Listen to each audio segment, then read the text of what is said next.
ನೀವು ಬಹಳ ಸುಲಭವಾಗಿ 5 ಅಂಕಕ್ಕೆ 5 ಅಂಕಗಳನ್ನ ಸಂಪೂರ್ಣವಾಗಿ ಪಡೆಯುವಂತಹ ವಿಭಾಗ.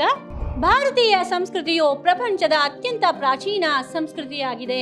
1 ಗಂಟೆಯ ಕಾಲ ಸಮಾನ ಗುಣಶೀಲರು ಹಾಗೂ ಸಮಾನ ವಯಸ್ಕರೊಂದಿಗೆ ಆಟವಾಡಬೇಕೆಂದು ಹಿರಿಯರು ಉಪದೇಶಿಸುತ್ತಾರೆ. ಭಾರತದ 4 ದಿಕ್ಕುಗಳಲ್ಲಿ ಮಠವನ್ನ ಸ್ಥಾಪಿಸಿ ಸನಾತನ ಧರ್ಮದ ಗರಿಮೆಯನ್ನ ಹೆಚ್ಚಿಸಿದರು.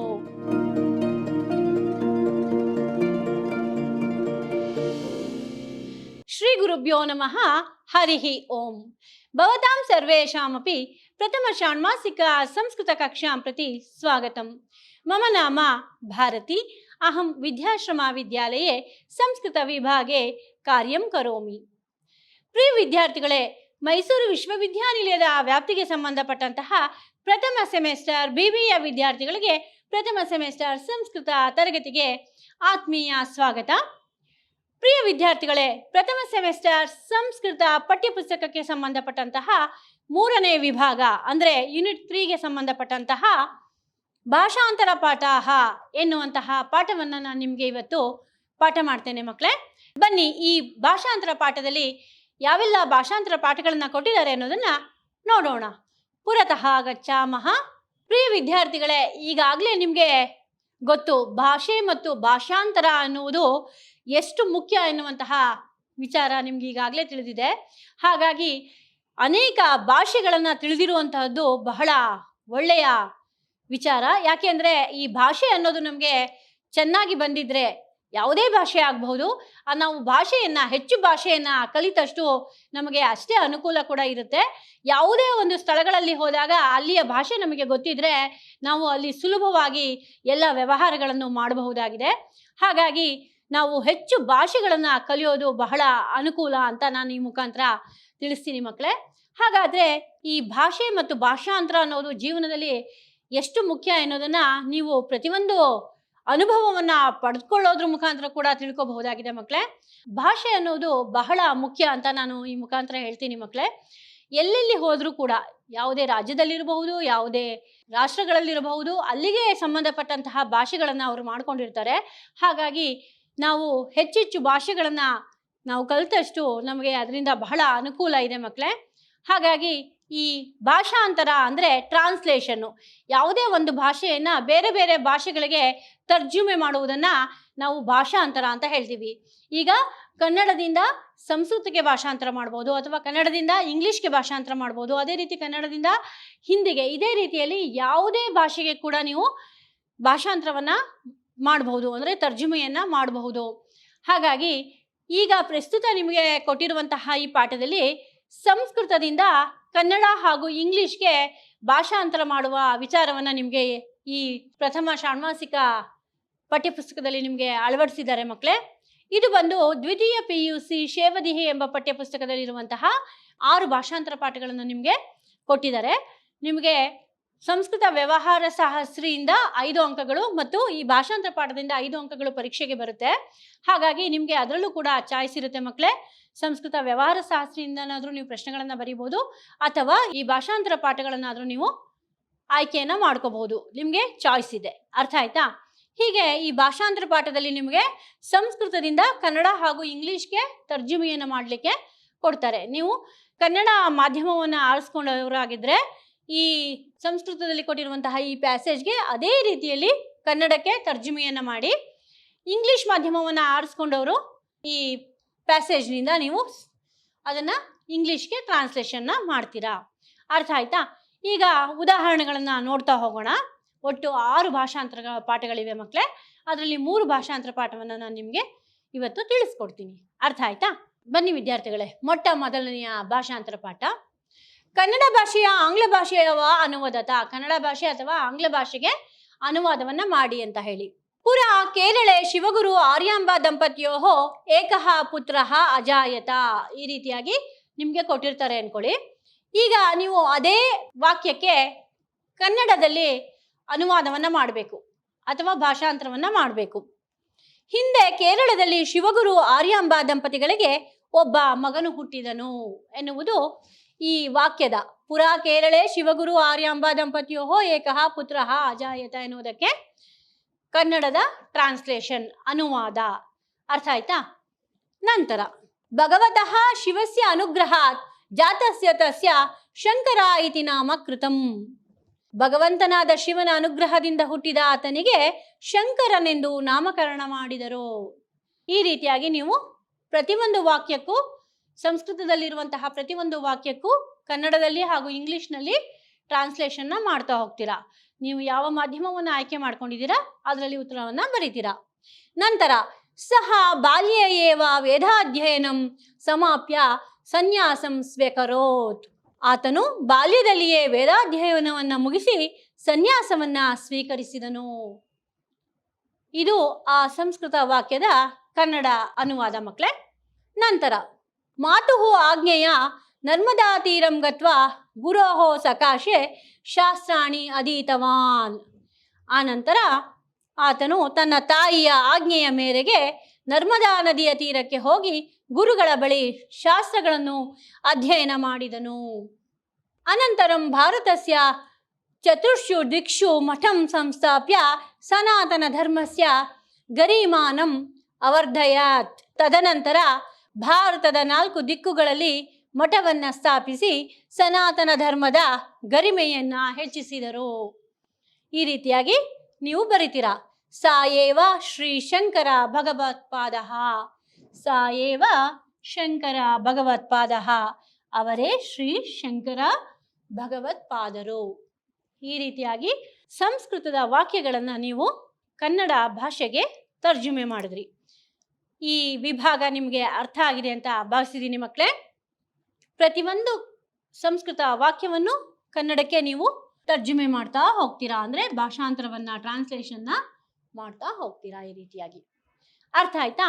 ಇದೇ ಸಂಸ್ಕೃತ ಪ್ಯಾಸೇಜ್ಗೆ ಇಂಗ್ಲಿಷ್ನಲ್ಲಿ ಯಾವ ರೀತಿಯಲ್ಲಿ ಟ್ರಾನ್ಸ್ಲೇಷನ್ ಮಾಡಬೇಕು ಅನ್ನೋದನ್ನ ಮುಂದೆ ನೋಡೋಣ.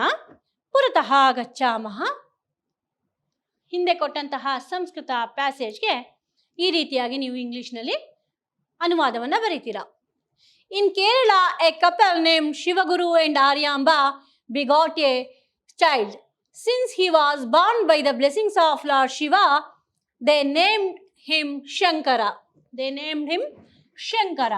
Even as a child, he completed his study of Vedas and became a sannyasi.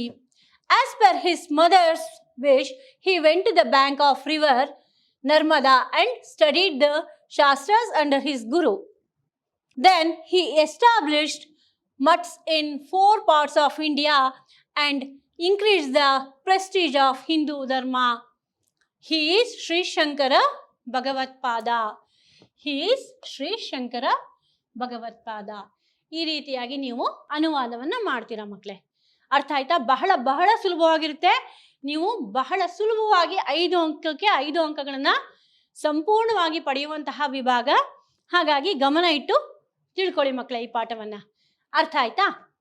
ಇದು ಒಂದು ಪ್ಯಾಸೇಜ್ ನಿಮಗೆ ಮುಗೀತು, ಅಂದರೆ ಇದು ಒಂದು ಭಾಷಾಂತರ ಪಾಠ ನಿಮಗೆ ಮುಕ್ತಾಯ ಆಯಿತು. ಮುಂದಿನ ಭಾಷಾಂತರ ಪಾಠಕ್ಕೆ ಹೋಗೋಣ. 2ನೆಯ ಭಾಷಾಂತರ ಪಾಠ. ಭಾರತೀಯ ಸಂಸ್ಕೃತಿ ವಿಶ್ವಸ್ಯ ಸರ್ವಾಸು ಸಂಸ್ಕೃತಿಷು ಪ್ರಾಚೀನ ಶ್ರೇಷ್ಠ ಪ್ರೇಷ್ಠ ಚ ಸರ್ವೈಃ ವಿದ್ವದ್ಭಿಃ ಸ್ವೀಕ್ರಿಯತೆ.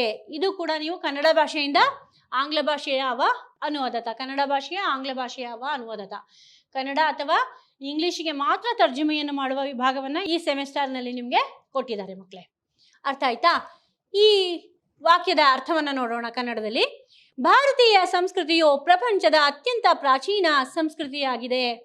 ಹಲವು ವಿದ್ವಾಂಸರ ಪ್ರಕಾರ ಇದು ಅತ್ಯಂತ ಶ್ರೇಷ್ಠವೂ ಹಾಗೂ ಶ್ಲಾಘನೆಗೆ ಯೋಗ್ಯವಾದುದಾಗಿದೆ. ಯದಾ ವಿಶ್ವಸ್ಯ ಅನ್ಯೇಷಾಂ ದೇಶಾನಾಂ ನಿವಾಸಿನಃ ಸಭ್ಯತಾಹೀನಾಃ ಸಂಸ್ಕೃತಿವಿಹೀನಾಃ ಚ ಸ್ವಜೀವನ ಯಾಪನಂ ಕುರ್ವಂತಹ ಸನ್ ತಸ್ಮಿನ್ನೇವ ಕಾಲೇ ಭಾರತೀಯ ಸಂಸ್ಕೃತಿ ಪರಮೋತ್ಕೃಷ್ಟ ವಿರಾಜಮಾನ ಚ ಆಸೀತ್. ಈ ವಾಕ್ಯದ ಕನ್ನಡ ಅರ್ಥವನ್ನು ನೋಡೋಣ. ಅಂದರೆ ಪ್ರಪಂಚದ ಇತರ ದೇಶದ ಜನರು ಅನಾಗರಿಕರು, ಸಂಸ್ಕೃತಿ ವಿಹೀನರು ಹಾಗೂ ಸಭ್ಯತೆ ಇಲ್ಲದವರಾಗಿ ಜೀವನ ಸಾಗಿಸುತ್ತಿದ್ದ ಕಾಲದಲ್ಲಿ ಭಾರತೀಯ ಸಂಸ್ಕೃತಿಯು ಅತ್ಯಂತ ಉನ್ನತ ಮಟ್ಟದಲ್ಲಿತ್ತು ಅಂತ. ಎಷ್ಟು ಚೆನ್ನಾಗಿದೆ ನೋಡಿ ಮಕ್ಕಳೇ, ನಮ್ಮ ಭಾರತೀಯ ಸಂಸ್ಕೃತಿ ಬಗ್ಗೆ ಎಷ್ಟು ಚೆನ್ನಾಗಿ ವಿಚಾರವನ್ನು ತಿಳಿಸಿದ್ದಾರೆ ಇದರಲ್ಲಿ. ಅತ್ರ ವಿಚಾರ ಸ್ವಾತಂತ್ರ್ಯಂ ಸದಾಚಾರ ಪಾಲನಂ ಧಾರ್ಮಿಕತಾ ದುಃಖ ಸಹಿಷ್ಣುತಾ ಜ್ಞಾನ ಪ್ರಾಧಾನ್ಯಂ ವಿಶ್ವ ಬಂಧುತ್ವ ಸ್ಥಾಪನಂ ಚ ಇತ್ಯಾದಯಃ ವಿಶೇಷ ಗುಣಾಃ ವಿರಾಜಂತೆ. ಅನಂತರ ಹೇಳ್ತಾರೆ, ವಿಚಾರ ಸ್ವಾತಂತ್ರ್ಯ, ಸದಾಚಾರ ಪಾಲನೆ, ಧಾರ್ಮಿಕತೆ, ದುಃಖ ಸಹಿಷ್ಣುತೆ, ಜ್ಞಾನಕ್ಕೆ ಪ್ರಾಧಾನ್ಯತೆ ಮತ್ತು ವಿಶ್ವ ಬಂಧುತ್ವ ಸ್ಥಾಪನೆ ಮೊದಲಾದವು ಇಲ್ಲಿನ ಸಂಸ್ಕೃತಿಯ ಗುಣಲಕ್ಷಣಗಳಾಗಿವೆ. ಭಾರತೀಯ ಸಂಸ್ಕೃತಿಯ ಗುಣಲಕ್ಷಣಗಳು ಯಾವುದು ಮಕ್ಕಳೇ? ವಿಚಾರ ಸ್ವಾತಂತ್ರ್ಯ, ಸದಾಚಾರ ಪಾಲನೆ, ಧಾರ್ಮಿಕತೆ, ದುಃಖ ಸಹಿಷ್ಣುತೆ, ಜ್ಞಾನಕ್ಕೆ ಪ್ರಾಧಾನ್ಯತೆ ಮತ್ತು ವಿಶ್ವ ಬಂಧುತ್ವ ಸ್ಥಾಪನೆ ಮೊದಲಾದವು ಇಲ್ಲಿನ ಸಂಸ್ಕೃತಿಯ ಗುಣಲಕ್ಷಣಗಳು. ನೋಡಿ ಮಕ್ಕಳೇ, ಇದನ್ನೆಲ್ಲ ಪ್ರತಿಯೊಬ್ಬ ಭಾರತೀಯನು ಕೂಡ ತಾನು ಅನುಸರಿಸಬೇಕಾಗಿರುವಂತಹ ಗುಣಗಳಾಗಿವೆ. ನಂತರ ಅತಏವ ಭಾರತೀಯ ಸಂಸ್ಕೃತಿ ಸರ್ವೈಃ ಪ್ರಶಂಸ್ಯತೆ. ಆದ್ದರಿಂದ ಭಾರತೀಯ ಸಂಸ್ಕೃತಿಯು ಎಲ್ಲರ ಹೊಗಳಿಕೆಗೆ ಪಾತ್ರವಾಗಿದೆ. ಈ ರೀತಿಯ ಎಲ್ಲ ವಿಚಾರಗಳು ಭಾರತೀಯ ಸಂಸ್ಕೃತಿಯಲ್ಲಿ ಇರೋದ್ರಿಂದನೇ ಭಾರತೀಯ ಸಂಸ್ಕೃತಿಯು ಎಲ್ಲರ ಹೊಗಳಿಕೆಗೆ ಪಾತ್ರವಾಗಿದೆ. ಏನಾಗಿದೆ ಮಕ್ಕಳೇ?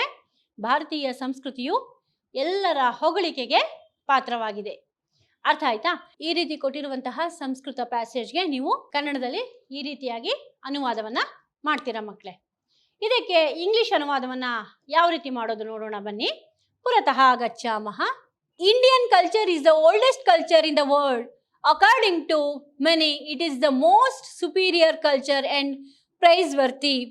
When people around the world were living an uncivilized and uncultured life, Indian culture was at its peak. Freedom of thought, religiousness, tolerance of difficulties of life, importance to knowledge, and the concept of universal brotherhood are some of the special features of Indian culture. That is why Indian culture is appreciated around the world. That is why Indian culture is appreciated around the world. ಈ ರೀತಿಯಾಗಿ ನೀವು ಇಂಗ್ಲಿಷ್ಗೆ ಅನುವಾದವನ್ನು ಬರೆದ್ರೆ ನಿಮಗೆ ಸಂಪೂರ್ಣವಾಗಿ ಎಷ್ಟು ಅಂಕ ಲಭಿಸುತ್ತೆ ಮಕ್ಕಳೇ? 5 ಅಂಕ ಸುಲಭವಾಗಿ ಲಭಿಸುತ್ತೆ. ಈ ವಿಭಾಗದ ಪಾಠ ನಿಮಗೆ ಅರ್ಥ ಆಗಿದೆ ಅಂತ ಭಾವಿಸಿದ್ದೇನೆ. ಇಲ್ಲಿಗೆ 2 ಭಾಷಾಂತರ ಪಾಠ ಮುಕ್ತಾಯವಾಯಿತು. 3ನೆಯ ಭಾಷಾಂತರ ಪಾಠಕ್ಕೆ ಹೋಗೋಣ. ಪುರತಃ ಗಚ್ಚಾಮಃ. ಮುಂದಿನ ಭಾಷಾಂತರ ಪಾಠ ಇದು ಕೂಡ ನಿಮಗೆ ಕನ್ನಡ ಭಾಷೆ ಅಥವಾ ಆಂಗ್ಲ ಭಾಷೆಗೆ ಅನುವಾದವನ್ನ ಬರೆಯುವುದು, ಭಾಷಾಂತರವನ್ನ ಮಾಡುವಂತಹದ್ದು. ಇದರಲ್ಲಿ ಯಾವ ವಿಚಾರವನ್ನ ಕೊಟ್ಟಿದ್ದಾರೆ ನೋಡೋಣ. ಕ್ರೀಡಾ ಮಾನವಸ್ಯ ನಿತರಾಂ ಅವಶ್ಯಕಿ. ಕ್ರೀಡೆಯು ಮಾನವನಿಗೆ ಅತ್ಯವಶ್ಯಕವಾದುದು. ಕ್ರೀಡೆಯು ಮಾನವನಿಗೆ ಅತ್ಯವಶ್ಯಕವಾದುದು ಅನ್ನುವುದು ಈ ವಾಕ್ಯದ ಅನುವಾದ ಮಕ್ಕಳೇ. ಅರ್ಥ ಆಯ್ತಾ? ಮುಂದೆ ಕ್ರೀಡೆಯ ಶಕ್ತಿ ವರ್ಧತೆ. ಕ್ರೀಡೆಯಿಂದ ಶಕ್ತಿಯು ವರ್ಧಿಸುವುದು ಅಥವಾ ಹೆಚ್ಚಾಗುವುದು. ಉಲ್ಲಾಸ ಉತ್ಪದ್ಯತೆ. ಉಲ್ಲಾಸವು ಅರಳುವುದು. ಕ್ರೀಡೆಯಿಂದ ಉಲ್ಲಾಸವು ಅರಳುವುದು. ಆರೋಗ್ಯಂ ಜಾಯತೆ. ಒಳ್ಳೆಯ ಆರೋಗ್ಯ ದೊರೆಯುವುದು. ಮನಃ ವಿಕಸತಿ. ಮನಸ್ಸು ವಿಕಾಸಗೊಳ್ಳುವುದು. ಜೀವನೋತ್ಸಾಹ ಏದತೆ. ಜೀವನದಲ್ಲಿ ಉತ್ಸಾಹವು ವೃದ್ಧಿಸುವುದು. ಏಕತಾ ಭಾವ ಸಂಪದ್ಯತೆ. ಕ್ರೀಡೆಯಿಂದ ಏಕತಾ ಭಾವನೆಯು ಬರುತ್ತದೆ ಅಥವಾ ಕ್ರೀಡೆಯು ಏಕತೆಯ ಭಾವವನ್ನು ಮೂಡಿಸುತ್ತದೆ. ಮೈತ್ರಿ ವಿಸ್ತಾರಂ ಗಚ್ಚತಿ. ಗೆಳೆತನವನ್ನ ಬೆಳೆಸುತ್ತದೆ. ಕ್ರೀಡೆಯು ಗೆಳೆತನವನ್ನ ಬೆಳೆಸುತ್ತದೆ. ಅತಃ ಖಲು ಜ್ಯೇಷ್ಠಾಃ ಏಕಘಂಟಾ ಪರ್ಯಂತಂ ತುಲ್ಯಶೀಲ ವಯೋಭಿಃ ಕ್ರೀಡಿತವ್ಯಮಿತಿ ಉಪದಿಶಂತಿ. ಅದಕ್ಕೆ ಹಿರಿಯರು ಏನು ಹೇಳ್ತಾರೆ? ಆದ್ದರಿಂದ 1 ಗಂಟೆಯ ಕಾಲ ಸಮಾನ ಗುಣಶೀಲರು ಹಾಗೂ ಸಮಾನ ವಯಸ್ಕರೊಂದಿಗೆ ಆಟವಾಡಬೇಕೆಂದು ಹಿರಿಯರು ಉಪದೇಶಿಸುತ್ತಾರೆ. ಈ ರೀತಿಯಾಗಿ ನೀವು ಬರೆದ್ರೆ ಸಂಪೂರ್ಣವಾಗಿ 5 ಅಂಕಗಳು ಲಭಿಸುತ್ತೆ ಮಕ್ಕಳೇ. ಸಂಸ್ಕೃತದ ಈ ಭಾಷಾಂತರ ಪಾಠಕ್ಕೆ ಕನ್ನಡದ ಅನುವಾದ ಈ ರೀತಿ ಇದೆ ಮಕ್ಕಳೇ. ಅರ್ಥ ಆಯ್ತಾ? ಇದನ್ನೇ ಇಂಗ್ಲಿಷ್ನಲ್ಲಿ ಯಾವ ರೀತಿಯಲ್ಲಿ ಬರೆಯೋದು ಅನ್ನೋದನ್ನ ಮುಂದೆ ನೋಡೋಣ. ಪುರತಃ ಗಚ್ಚಾಮಃ. ಹಿಂದಿನ ಸಂಸ್ಕೃತ ಭಾಷಾಂತರ ಪಾಠಕ್ಕೆ ಈ ರೀತಿಯಾಗಿ ನೀವು ಉತ್ತರವನ್ನ ಬರಿತೀರಾ, ಅಂದ್ರೆ ಅನುವಾದವನ್ನ ಬರಿತೀರಾ ಮಕ್ಕಳೇ. Sports are a very important aspect of life. Sports boost our physical strength. We get motivated. Health improves. The mind is refreshed. They create zeal in life. They develop in us the spirit of oneness. They develop a sense of friendliness. That is why elders recommended that we should engage in some sports with like-minded and people of the same age group at least 1 hour. ಈ ರೀತಿಯಾಗಿ ನೀವು ಭಾಷಾಂತರವನ್ನು ಬರೆದ್ರೆ ಆ ಪ್ಯಾಸೇಜ್ಗೆ ಸಂಸ್ಕೃತ ಭಾಷಾಂತರ ಪಾಠಕ್ಕೆ ನಿಮಗೆ 5 ಅಂಕಗಳು ಸುಲಭವಾಗಿ ಲಭಿಸುತ್ತೆ ಮಕ್ಕಳೇ. ಓದ್ಕೊಳ್ಳೋಕ್ಕೂ ಸುಲಭವಾಗಿದೆ, ಟ್ರಾನ್ಸ್ಲೇಷನ್ ಮಾಡಲಿಕ್ಕೂ ಕೂಡ ನಿಮಗೆ ಬಹಳ ಬಹಳ ಸುಲಭವಾಗಿದೆ ಮಕ್ಕಳೇ. ಅರ್ಥ ಆಯ್ತಾ? ಇಲ್ಲಿಗೆ ಭಾಷಾಂತರ ಪಾಠದಲ್ಲಿ 3 ಭಾಷಾಂತರ ಪಾಠಗಳು ಇಂದಿಗೆ ಮುಕ್ತಾಯವಾಗಿದೆ ಮಕ್ಕಳೇ. ಮುಂದಿನ ತರಗತಿಯಲ್ಲಿ ಮುಂದಿನ ಭಾಷಾಂತರ ಪಾಠದೊಂದಿಗೆ ನಾನು ನಿಮ್ಮನ್ನು ಭೇಟಿ ಮಾಡ್ತೇನೆ. ಅಲ್ಲಿಯವರೆಗೂ ಧನ್ಯವಾದ. ಶುಭ ದಿನ.